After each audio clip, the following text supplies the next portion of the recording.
Good morning, students. In this class, we will learn present perfect tense.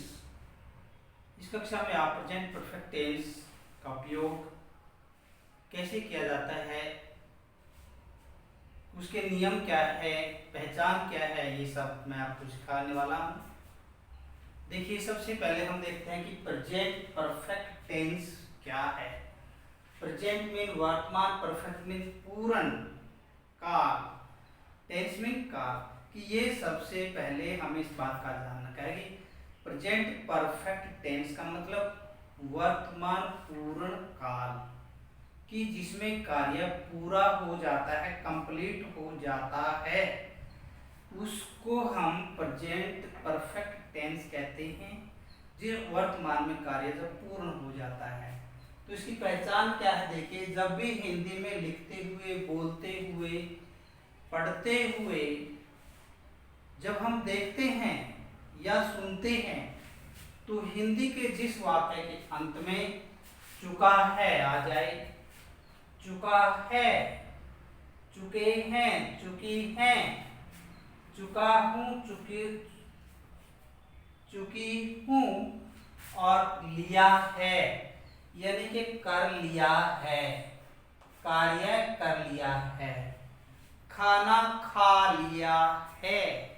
इस प्रकार से जब ये चीजें आ जाए, तो ये बातें, ये शब्द पीछे आए, तो समझ लेना है कि ये प्रेजेंट परफेक्ट टेंस है, पूर्ण वर्तमान काल है, किसमें कार्य पूर्ण हो जाता है वर्तमान में।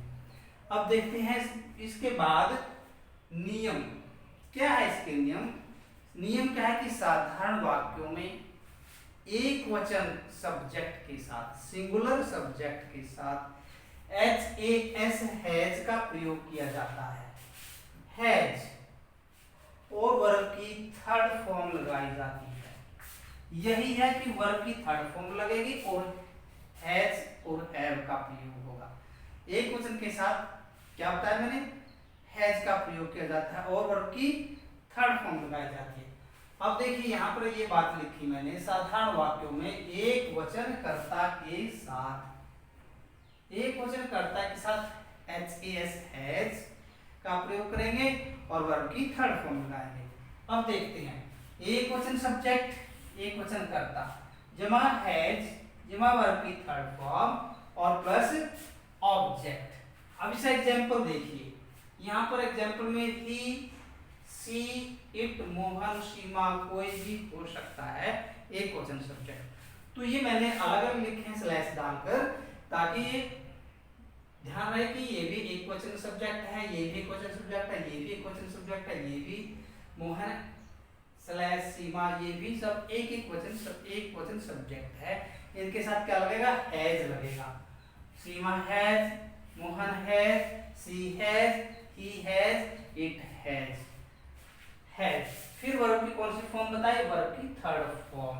ये वर्ब की थर्ड फॉर्म है। कौन सी फॉर्म है, वर्ब की थर्ड फॉर्म है, थर्ड फॉर्म लगेगी। उसके पश्चात ऑब्जेक्ट लगेगा। अब ये सेंटेंस बन गया कि Seema has written a letter, Mohan has written a letter, she has written a letter, he has written a letter. इस प्रकार से हमने सब्जेक्ट सिंगुलर के साथ हैज का प्रयोग करना है और वर्ब की थर्ड फॉर्म लगानी है। अब बारी आती है साधारण वाक्यों में, जब बहुवचन सब्जेक्ट हो। बहुवचन सब्जेक्ट का मतलब एक से ज्यादा जब सब्जेक्ट हो, तो हमने किसका प्रयोग करना है, HAVE हैव का प्रयोग करना है। किसका प्रयोग करना है, हैव का प्रयोग करना है, और वर्ब की थर्ड फॉर्म ही लगेगी, क्योंकि परफेक्ट टेंस में हमेशा ही वर्ब की थर्ड फॉर्म लगाई जाती है। अब देखिए, यहां पर हैव का प्रयोग होता है और वर्ब की थर्ड फॉर्म लगाई जाती है। अब यहां देखो, बहुवचन subject plus verb HAVE have plus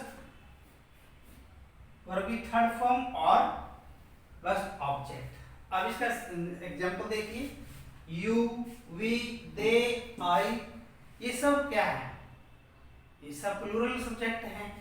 तो इनके साथ क्या लगेगा, यू के साथ भी, वी के साथ भी, दे के साथ भी, आई के साथ भी हैव का प्रयोग किया जाएगा, HAVE हैव। और वर्ब की third form ENJOYED enjoyed, they have enjoyed A party, उन्होंने पार्टी को एंजॉय किया या वे पार्टी एंजॉय कर चुके हैं, उन्होंने पार्टी एंजॉय कर ली है। We have enjoyed a party, I have enjoyed a party। इस प्रकार से मैं पार्टी एंजॉय कर चुका हूँ, तुम पार्टी एंजॉय कर चुके हो।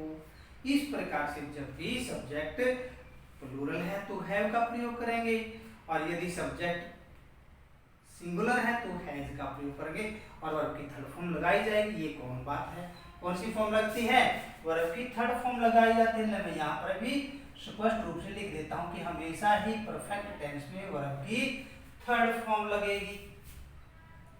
ठीक है। अब बारी आती है नेगेटिव सेंटेंसेस की। नेगेटिव सेंटेंसेस क्या होते हैं? नेगेटिव सेंटेंसेस वो होते हैं जिसमें नकारात्मक वाक्य होते हैं, जिसमें नहीं का प्रयोग किया जाता है। वह खाना नहीं खा चुका है, वह पुस्तक नहीं पढ़ चुका है। इस प्रकार से जब हम प्रयोग करते हैं तो इसमें क्या करते हैं, इसमें हम क्या करेंगे, सब्जेक्ट लगाएंगे। सब्जेक्ट के बारे में मैंने पहले बता दिया है कि सिंगल सब्जेक्ट होगा तो हैज का प्रयोग होगा, और प्लूरल होगा तो हैव का प्रयोग होगा। सबसे पहले सब्जेक्ट का प्रयोग करेंगे, सब्जेक्ट के बाद हैज या हैव का प्रयोग करेंगे। जैसा सब्जेक्ट होगा, यदि सिंगल है तो हैज लगेगा, प्लूरल है तो हैव लगेगा। उसके बाद NOT नोट का प्रयोग करेंगे। नोट के बाद वर्ब की कौन सी फॉर्म लगेगी, वर्ब की थर्ड फॉर्म लगेगी, और उसके बाद ऑब्जेक्ट का प्रयोग किया जाएगा। अब एक सेंटेंस बना के देखते हैं। यहाँ पर देखिए, मैं यहाँ लिखता हूँ राकेश हैज। राकेश सिंगुलर है, सिंगुलर नाउन है, इसलिए यहाँ पर हैज का प्रयोग होगा। अब इसके पश्चात हैज तो वर्ब की third form completed, completed is work, ये इसका हैज completed। और ये तो सिंगल क्या हुआ, ये सिंपल सेंटेंस हुआ। और नॉट का प्रयोग करने के लिए यहाँ पर हम नेगेटिव सेंटेंसेस में क्या करेंगे, यहाँ पर NOT नोट का प्रयोग करेंगे हैज के बाद। Rakesh has not completed his work। इस प्रकार से हम क्या करते हैं, नहीं वाले सेंटेंसेस में हैज नॉट का प्रयोग करेंगे और वर्ब की थर्ड फॉर्म लगाएंगे, कंप्लीट, कंप्लीटेड। अब देखिए यहाँ पर, अब ये राकेश सिंगुलर सब्जेक्ट है। अब प्लूरल की बारी आती है, they have not completed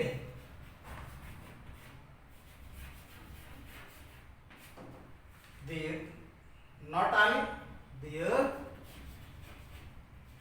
work. इस प्रकार से हमने इसको बनाना है, सेंटेंस को, नेगेटिव सेंटेंसेस को इस प्रकार से हम कर देते हैं। अब बारी आती है क्वेश्चन सेंटेंसेस की, जिसको हम इंट्रोगेटिव सेंटेंसेस कहते हैं। इंट्रोगेटिव सेंटेंसेस मतलब प्रश्नवाचक वाक्य जिसमें प्रश्न पूछे जाते हैं। क्या वह खाना खा चुका है, क्या वह पुस्तक पढ़ चुका है, क्या वह बातें कर चुका है, क्या वह फल खा चुका है, क्या वह सो चुका है, पढ़ चुका है, कुछ भी बनाई जा सकती है। अब देखिए इसमें क्या करते हैं, यदि सिंगल सब्जेक्ट है तो हैज का प्रयोग वाक्य के शुरू में करेंगे, इसलिए मैंने सबसे पहले लिखा है। यदि सब्जेक्ट प्लूरल है तो हैव का प्रयोग वाक्य के शुरू में करेंगे। उसके बाद हम सब्जेक्ट लगाएंगे। सबसे पहले हैज और हैव का प्रयोग होगा, उसके बाद सब्जेक्ट लगेगा, और वर्ब की थर्ड फॉर्म लगती है, जो मैंने पहले ही शुरू में बताया हुआ है। वर्ब की कौन सी फॉर्म लगेगी, थर्ड फॉर्म लगेगी। और उसके पश्चात ऑब्जेक्ट लगेगा और ऑब्जेक्ट के बाद क्वेश्चन मार्क लगाना बहुत जरूरी है। यदि क्वेश्चन मार्क नहीं लगाएंगे तो सेंटेंस रॉन्ग समझा जाता है। अब इसका एग्जांपल करते हैं। देखिए, हैज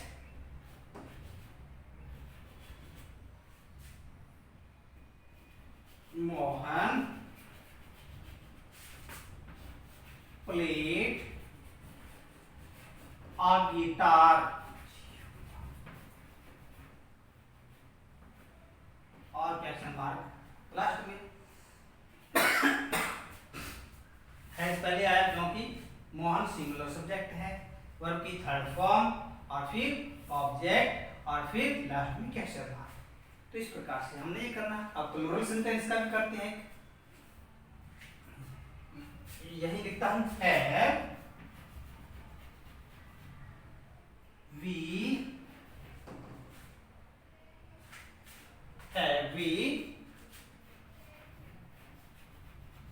played cricket। तो है पहले लग गया, फिर सब्जेक्ट आ गया, फिर वर्ब की थर्ड फॉर्म और फिर ऑब्जेक्ट और लास्ट में क्वेश्चन मार्क। इस प्रकार से आपने सेंटेंसेस को पढ़ना है, समझना है, पूरी वीडियो देखनी है। यदि आपको अच्छा लगा है तो लाइक करेंगे एंड सब्सक्राइब करेंगे और फॉरवर्ड करेंगे। Thank you, have a nice day.